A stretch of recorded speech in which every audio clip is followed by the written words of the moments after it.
If you use email or surf the web, you're probably concerned about cyber security.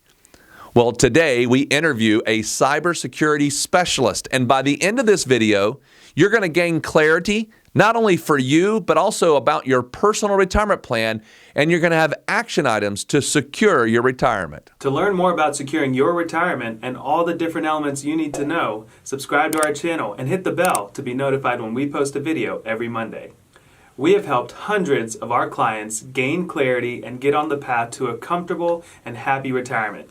Now it's your turn. Let's dive in. Welcome to our podcast today. We're certainly happy to have you here to talk about different topics around securing your retirement. And actually, the word secure today is going to take on a different meaning. We usually are talking about how to secure your money to last your lifetime. But today, we actually have a special guest with us that we're talking about the idea of securing your transactions so that you don't have someone take it that's not supposed to take it. And we are seeing more and more of a threat around cybersecurity and those kind of things. So when we got information about Jaime Ramirez, we just said, hey, let's get him on and talk to him. So first of all, thank you so much for coming on the show. It's certainly a privilege to have you with us. Oh, thank you. Good morning. It's a pleasure to be here.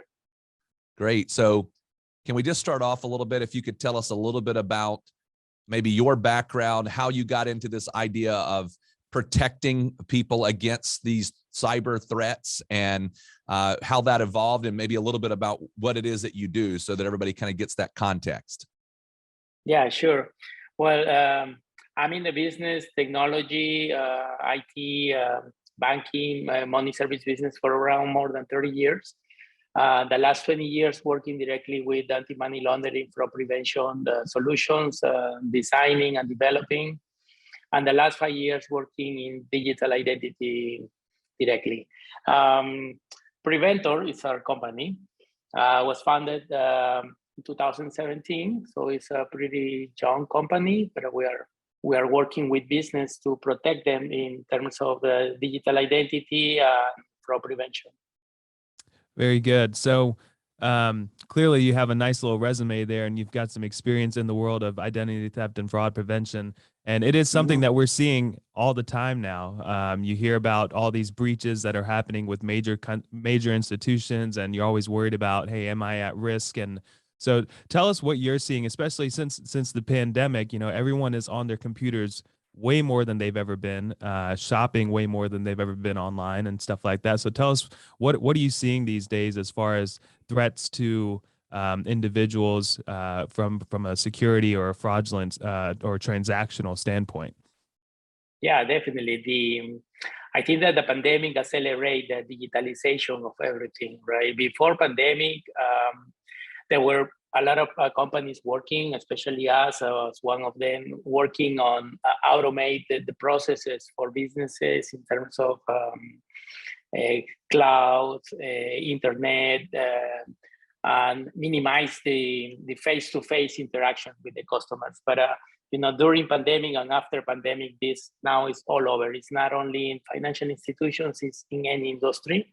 And I think that whenever there is a demand of services, there is also a good opportunity for people that wants to commit fraud and crimes, right? So the internet opens a lot of opportunity for them to breach the identity theft, cybersecurity for those companies that are not prepared. And how you are not prepared? Because if you are working through the internet, first of all, you need to start by identifying who is the person in the other side of the computer, on the other side of the internet. If you're not sure who you're dealing with or who you are going to do business with, then everything else is, it's regardless. You need to first understand that part. In terms of security, of cybersecurity, I think that the cloud, the major cloud companies are pretty good on the AWS, Google Cloud, Azure, and others. But still, company needs to be protected in terms of what tools that they use in order to protect their core business. Yeah. So I know with us, we are financial advisors. We have a lot of clients that obviously will from time to time email us, ask us they need to take care of some kind of transaction. And so we have set up protocols, and this is not necessarily a software, but at this point we have software that helps us with protection. But, we've set up protocols like, for example, we never take any instructions via email. If a person emails us, we have to engage them in a phone call, do a security check with them, identifying them, who they are. And then then once we have that verbal from them and identified who they are, then's when we can do the transaction. Because we've had a few scenarios where somebody hacked the customer's email, they listened or watched for a while, and then they pretended to be them and asking for this transaction. And I would call the client and go, I never asked for that money. I never asked for it to go there. So we know that one's a common one. Would you say are some best practices or things that a company can do to protect themselves and to protect their clients? Yeah, of course, you can be able to make a phone call when you have low volumes, right, or transactions, and you can call the customer and you recognize the voice of the customer because you know them. You can make a few security questions like a date of birth, the last four numbers of your social security or credit card number, or anything that identify the person. But still, you are not sure if that person is that person. That person can have all the information of your client, and and it could be someone very close to the person. That we like. My partners, my co-founders, they pretty much know everything about my company, and they can call anyone and they can say, yes, this is that. So I think that in terms of recognize the person, there is a lot of right now biometrics methods. You can do face recognition, voice recognition. You can identify the document, authentication. There are multiple ways to authenticate. The tricky part is how to use those tools in your process, automate your process. No? Because you can go into the internet and you say face recognition, voice recognition, document authentication, proof of address recognition. How do I use it? And then the technology is out there. What we're looking for is how to use those tools in my own business, and how to automate what I'm doing in an efficient way to protect my business, but at the same time, not to have friction with my customers and not to have high abandon rate with my customers, no? Because that's the other problem. You improve your security, you improve your process, but customers don't like that. Yeah. Right. Yeah. I've got a quick story. A friend of mine, she has an Etsy account. Etsy, for anyone who doesn't know, is basically like an online, you can create your own business and you can sell products or services basically. And so she has an Etsy account, and she was telling me the story of how she got hacked. And I don't know how they got to the point where they had hacked her Etsy account. It could have been through emails. It could have been through finding out the password one way or the other, but somehow the Etsy account got hacked. And what they did, and I think this is one of the most creative stories I've heard, and it's trying to like bring some light to what hackers and what these people are doing these days is they're getting very creative. And so they hacked the Etsy account, and then they created a fake product on her Etsy account for sale. Then what they did is they went and hacked other Etsy accounts. Oh, and also they created a link to a different bank so that if someone buys the product, that they can send the proceeds of that product to the bank that they want. And so they can get money that way. But then they're like, okay, we created this product. Now we need people to buy this product so that we can make some money. And so they then hacked other Etsy accounts that have credit cards linked to them and went to her store and bought the fake products. And now they're getting money coming in and then transactioning it out to the bank that they linked it. So I know that she caught it very early, but throughout all the process, that was the story. And so it's crazy. It's not just let me get into your bank account and let me try to take some money. They're getting very creative as to how they're funneling money in different directions so that you don't really notice it. So that's one story, but are there any examples that you have seen recently that are different than the normal that we have been seeing of just stealing a password? And also, for people that shop online and they have their information out there, what are some red flags that they should be looking for when they're doing these types of transactions?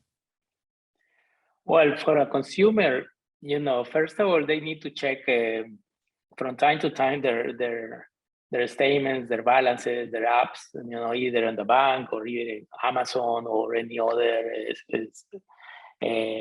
method of payment that they have, because like you said, there is a lot of people creative that are to find the way to convince the other side that they're real. So and you can see this not only in retail as identity theft, but they are also created in how to extract a structure of transactions to steal a lot of money, and they can go very well, because by the time that some consumers notice that there's something happening in their account, sometimes it's too late. Some banks has recognize this, and then they send the money back to the consumers, but sometimes it takes time to recover that, if they can recover. Very good. So could you tell us, the name of your company is Preventor, and I'm assuming you're trying to prevent cyber threats and crimes. Could you tell us what your company does, who you help, and how you do that? Yes. Preventor is a risk management and identity management platform. Basically, initially we start working with just financial institutions in terms of from the identity verification, know your customer, know your business, transaction monitoring, the end-to-end anti-money laundering or fraud prevention. Because of the pandemic, now we are working with different kind of industries for identity verification. We have different kinds of customers, not only the financial industry, transportation, insurances, casinos, fintechs, a lot of small, medium companies. Our headquarters are here in Miami, but we are working with any financial institutions globally.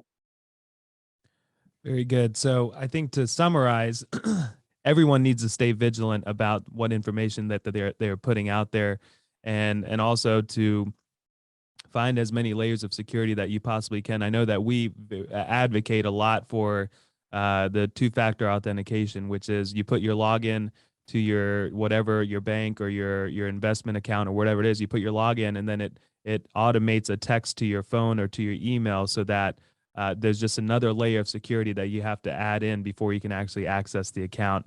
I know that other institutions can implement, like you said earlier, voice recognition and stuff like that. So I think for anyone out there that's listening, and also varying your passwords is another big one. Don't use the same thing for every single thing, which I think a lot of us are guilty for. But I guess the story here is we want to stay as vigilant as possible in these very tough times of all these different things that are going on with hacking, with technology, with security breaches and everything like that. So Jaime, we thank you so much for coming on today and giving us some insight as to what is going on the broad scale, and so that we can be thinking about it and how to prevent it. Yeah, well, thank you very much for this opportunity. So, hey, what's a way that people could, if they are a small business and they're listening to this and they're thinking they need to make sure they got this protection, or they're any kind of business, what's the best way for them to get information about you and what your company does and how that might help them? Yeah, sure. At our website, preventor.com, we have a lot of information. There is a resources page there where you can find white papers, use cases, videos, etc. And there is a contact page there, preventor.com. Yeah. Very nice. Well, we'll make sure that's on the website and in the show notes. Again, I'll say what Merce said. Thank you so much for coming on and talking with us today. Thank you. Bye-bye. We hope this video has given you some confidence and clarity as you plan for a worry-free life in retirement. But what else do you need? We have created a complimentary video course called 3 Keys to Secure Your Retirement.